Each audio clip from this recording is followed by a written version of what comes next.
Bienvenidos a IA Paraguay 24, el primer canal creado con IA para contarte el punto de vista que tenemos sobre las noticias de la prensa paraguaya. Así es. Hoy miércoles 5 de febrero. Uf, Estas son las noticias más relevantes. prepárate para una inmersión profunda en los sucesos que están dando forma al panorama paraguayo. Y aquí vamos. Empezamos con el escándalo que tiene a todos hablando, el jurado de enjuiciamiento de magistrados, mejor conocido como el GEM, Ajá. que está en el ojo del huracán. Unas filtraciones de chats del fallecido diputado Eulalio Lalobas Gómez han destapado una supuesta trama de tráfico de influencias que salpica al diputado Orlando Arévalo. Interesante. Lo que me parece particularmente interesante es que estas filtraciones no solo mencionan nombres, sino también cifras específicas. Se habla de cheques por más de 200 millones de guaraníes transferencias bancarias.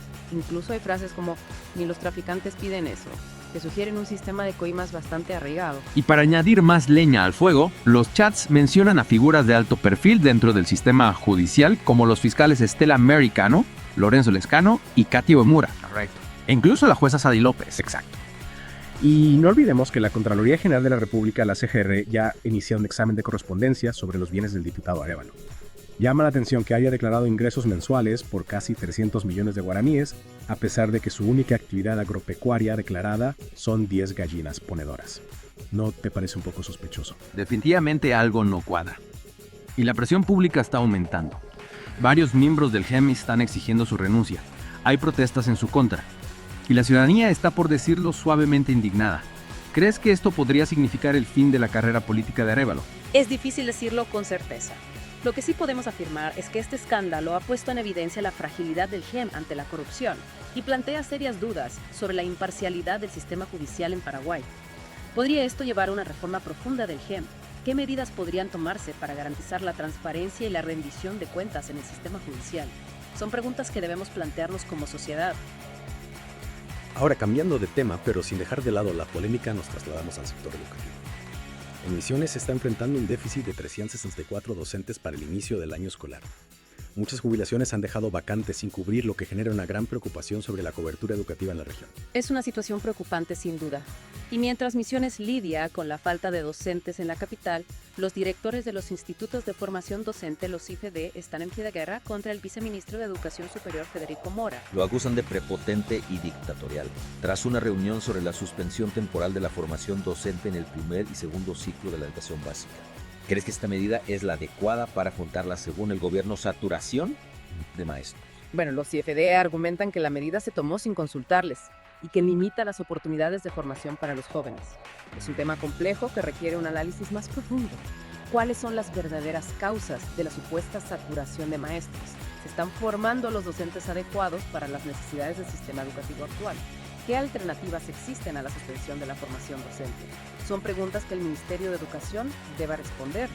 Pasando ahora a la economía, vemos que los ganaderos de Estados Unidos están presionando al gobierno de Trump para bloquear la importación de carne paraguaya, argumentando riesgos sanitarios. Lo curioso es que muchos analistas ven esta movida como una medida proteccionista para favorecer a la industria ganadera estadounidense. Estados Unidos se ha convertido en el cuarto principal mercado para la carne paraguaya, por lo que un bloqueo a las importaciones sería un duro golpe para la economía paraguaya. Y hablando de golpes al bolsillo, la suba generalizada de los combustibles ha provocado un encarecimiento del 10% en el transporte escolar. Esto impacta directamente a los trabajadores del sector que ven reducidos sus ingresos y a los padres de familia que deben asumir este costo adicional. ¿Podría esto llevar a un aumento en las tarifas del transporte público en general? ¿Qué medidas podría tomar el gobierno para mitigar el impacto de la suba de los combustibles en la economía familiar? Mientras algunos sectores sufren los embates de la economía, otros parecen estar en auge. Encarnación, por ejemplo, está experimentando un boom comercial gracias al turismo de compras proveniente de Argentina. Sin embargo, algunos critican la falta de apoyo del gobierno para potenciar este sector y mejorar la infraestructura de la ciudad. Se está aprovechando al máximo el potencial turístico de Encarnación. ¿Qué se podría hacer para mejorar la experiencia de los turistas y convertir a la ciudad en un destino aún más atractivo? Y para terminar este primer bloque de noticias, un repaso rápido por otros acontecimientos relevantes. Un incendio de grandes proporciones afectó 2 depósitos de materiales textiles en Fernando de la Mora. Los bomberos de varias ciudades tuvieron que trabajar arduamente para controlar las llamas. El río Paraguay, por su parte, continúa con una tendencia a la baja en casi todos sus puertos. La sequía que afecta al país se agrava, lo que genera preocupación por el impacto en la agricultura, la ganadería y la navegación. ¿Qué medidas se están tomando para mitigar los efectos de la sequía? ¿Qué estrategias a largo plazo se necesitan para afrontar este problema recurrente? Meteorología ha emitido una alerta de tormentas para 14 departamentos. Se esperan lluvias fuertes, ráfagas de viento y posible caída de granizo. Y como si los problemas climáticos no fueran suficientes en San Bernardino, persisten las quejas por el deficiente servicio de recolección de basura a pesar de estar en temporada alta de turismo. ¿Qué medidas se están tomando para solucionar este problema? ¿Cómo se puede mejorar la gestión de residuos en una ciudad tan importante para el turismo? Definitivamente un panorama lleno de contrastes. Lo importante es mantenerse informado y analizar cómo estos eventos impactan en la realidad del país. Y ahora nos adentramos en el mundo deportivo. Empezamos con una noticia que ha generado tristeza en la hinchada de Olimpia. Gastón Olveira, el portero del Decano, sufrió una fractura de peroné durante el partido contra Tembeteri. Una mala noticia para Olimpia, sobre todo porque la lesión lo deja fuera de las canchas por 6 meses, justo cuando el club no puede fichar jugadores debido a una inhibición de la FIFA. Para los que no están familiarizados con el término, una inhibición de la FIFA significa que el club tiene prohibido fichar nuevos jugadores por un periodo determinado, generalmente por incumplimiento de pagos. En este caso, la inhibición complica aún más la situación de Olimpia, que debe afrontar la lesión de su portero titular sin posibilidad de reemplazo. ¿Cómo afectará esta situación al rendimiento del equipo en el campeonato? ¿Qué opciones tiene Olimpia para afrontar este desafío?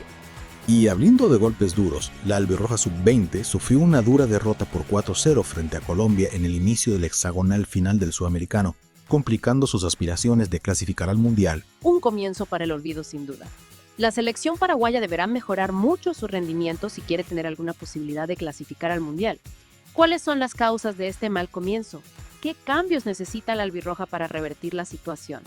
Y mientras la albirroja sub-20 busca recuperarse de ese duro golpe, el fútbol paraguayo se prepara para un clásico apasionante. Guaraní ha decidido reabrir el estadio Rogelio Livieres para recibir a Libertad, a pesar de que estaba previsto su cierre para la construcción de un nuevo recinto. Parece que el clásico entre el Aborigen y el Gumarelo merecía un escenario a la altura. ¿Crees que esta decisión de Guaraní podría tener un impacto en el resultado del partido? ¿Qué significa para los hinchas volver a su estadio histórico? Sin duda, jugar en el Rogelio Livieres le dará a Guaraní una motivación extra. Y para los hinchas será una fiesta poder despedirse de su estadio con un clásico tan importante. Dejando de lado el fútbol por un momento, una noticia que ha generado mucha controversia es la construcción de la mansión del presidente Santiago Peña. La Contraloría General de la República ha señalado que Peña construyó su residencia en un terreno que no le pertenece. Según la CGR, el terreno estaría a nombre de Walter Ruiz Maciel, exdirector jurídico de la Sindicatura General de Quiebras y cercano al procesado por supuesto lavado de dinero Alberto Cube. Y aquí es donde la trama se complica aún más. Resulta que Ruiz Maciel compró el terreno por un valor mucho menor al que luego se lo vendió a Peña. Se habla de una diferencia millonaria, lo que ha generado sospechas sobre el origen de los fondos utilizados para la construcción de la mansión. Además, llama la atención que la construcción se habría realizado después de que Peña asumiera la presidencia. Es decir, durante su mandato. Todo esto ha puesto a Peña en el centro de la polémica. ¿Cómo afectarán estas revelaciones a su imagen pública? ¿Qué consecuencias legales podría enfrentar si se comprueba que hubo irregularidades en la compra del terreno? Mientras la polémica por la mansión presidencial sigue en desarrollo en el Congreso, se debate la posibilidad de reformar o derogar la ley de habilitaciones vehiculares. Esta ley, que fue aprobada a finales del año pasado, ha generado un gran caos por el encarecimiento de las habilitaciones, sobre todo en las comunas más pequeñas. La presión de los municipios y de la ciudadanía ha obligado a los diputados a reconsiderar la normativa. Hay posiciones encontradas. Algunos diputados apuestan por la derogación total de la ley, mientras que otros proponen modificarla para corregir los puntos más conflictivos. ¿Qué solución crees que sería la más conveniente para la ciudadanía? ¿Cómo se puede garantizar que las habilitaciones vehiculares sean justas y accesibles para todos? Y en el ámbito judicial se avanza en la causa contra Rezo Cartes por la supuesta filtración de la CEPRELAD. La Secretaría de Prevención del Lavado de Dinero o Bienes, la Sala Penal de la Corte, ha destrabado la causa al rechazar la recusación contra los camaristas que entienden en el caso. Esto significa que el proceso contra el expresidente y varios de sus exministros podrá continuar. La defensa de los imputados había cuestionado la imparcialidad de los camaristas, pero sus argumentos no fueron considerados válidos. ¿Qué implicaciones tiene esta decisión para el futuro del caso? Podría esto sentar un precedente para otros casos de corrupción que involucran a figuras políticas de alto perfil. En Colombia se investiga la muerte de Francisco Correa Galeano, testigo clave en el asesinato del fiscal paraguayo Marcelo Pecci. Correa Galeano fue asesinado en la cárcel de La Picota en Bogotá, lo que ha generado un gran revuelo y ha despertado sospechas sobre la seguridad del sistema penitenciario colombiano. Si bien las autoridades colombianas han afirmado que la muerte de Correa Galeano fue producto de una riña carcelaria, muchos dudan de esta versión. La muerte de este testigo clave complica la investigación sobre el asesinato de Pecci y deja muchas preguntas sin respuesta. ¿Qué implicaciones tiene la muerte de Correa Galeano para el caso Pecci? ¿Se podrá esclarecer este crimen y llevar a los responsables ante la justicia? Y mientras la justicia busca respuestas sobre la muerte de Correa Galeano en Paraguay, se registra una ola de calor que ha elevado las temperaturas a niveles extremos. La Dirección de Meteorología ha emitido alertas por las altas temperaturas que superan los 40 grados en algunas zonas del país. Se recomienda a la población tomar precauciones para evitar golpes de calor y mantenerse hidratado. Esta ola de calor es un recordatorio de los efectos del cambio climático y la necesidad de tomar medidas para mitigar su impacto. ¿Qué medidas se están tomando en Paraguay para combatir el cambio climático? ¿Qué podemos hacer como ciudadanos para contribuir a la protección del medio ambiente?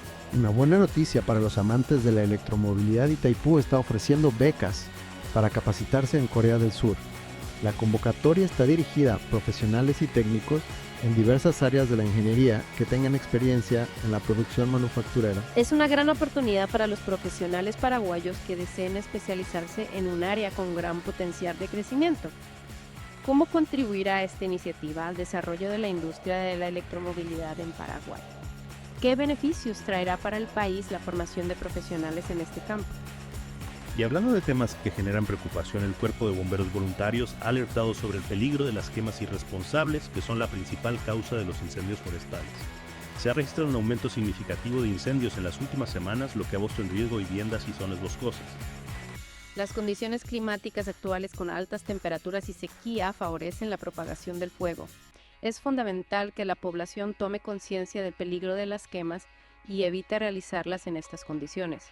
¿Qué medidas se están tomando para prevenir los incendios forestales? ¿Cómo se puede concienciar a la población sobre la importancia de proteger nuestros recursos naturales? En la ciudad de Ibicuy se ha generado una polémica por la gestión de la intendenta María Cristina Servín. Un grupo de concejales ha solicitado un informe sobre su gestión, pero el pedido ha sido rechazado por la mayoría de la Junta Municipal. Los concejales que solicitaron el informe argumentan que existen denuncias sobre irregularidades en la administración municipal. Sin embargo, la intendenta no se ha pronunciado al respecto y ha evitado responder a las preguntas de la prensa. ¿Qué implicaciones tiene esta falta de transparencia para la gestión municipal? ¿Cómo se puede garantizar la rendición de cuentas a la población? Y ahora nos enfocamos en un tema que afecta a miles de asegurados: las dificultades para acceder a consultas médicas en el Instituto de Previsión Social, el IPS. Los asegurados denuncian que es prácticamente imposible conseguir turnos, ya sea por la web, la aplicación Mi IPS, el call center o de forma presencial. Es una situación que genera mucha frustración y pone en riesgo la salud de los asegurados que no pueden acceder a la atención médica que necesitan. Frente a esta problemática, el IPS ha anunciado que implementará una lista de espera para reasignar las citas canceladas. Además, se lanzará una campaña para que los asegurados actualicen sus datos y número de teléfono, lo que permitirá una comunicación más fluida y la confirmación o cancelación de las consultas. ¿Serán estas medidas suficientes para solucionar el problema de los turnos en el IPS? ¿Qué otras alternativas se podrían implementar para mejorar la atención a los asegurados? Es fundamental que el IPS brinde un servicio de calidad y garantice el acceso a la salud a todos los asegurados. La salud es un derecho fundamental y el IPS tiene la responsabilidad de protegerla. Y para cerrar este bloque de noticias, una noticia que ha generado indignación: la muerte de un reo en la cárcel de Tacumbú. El reo falleció tras una golpiza propinada por otros internos. Este hecho pone de manifiesto la grave crisis que atraviesa el sistema penitenciario paraguayo. La sobrepoblación, la falta de infraestructura y la violencia son problemas crónicos que no han sido abordados de forma efectiva. Es urgente que el Estado tome medidas para garantizar la seguridad y los derechos de las personas privadas de libertad. La cárcel no debe ser un lugar de tortura y muerte. ¿Qué medidas se podrían implementar para mejorar las condiciones en las cárceles paraguayas? ¿Cómo se puede prevenir la violencia entre reclusos? Este caso es un llamado a la reflexión sobre la necesidad de una reforma profunda del sistema penitenciario. Y ahora nos trasladamos al ámbito internacional. Y mientras en Paraguay luchamos contra estos desafíos en otras partes del mundo, también se desarrollan eventos que nos invitan a la reflexión. El Papa Francisco ha pedido que recordemos y recemos por los desplazados de Palestina, Una región que sigue sufriendo las consecuencias de un conflicto aparentemente interminable. Es cierto. Sus palabras nos recuerdan la importancia de la solidaridad y la necesidad de buscar soluciones pacíficas a los conflictos que azotan nuestro planeta.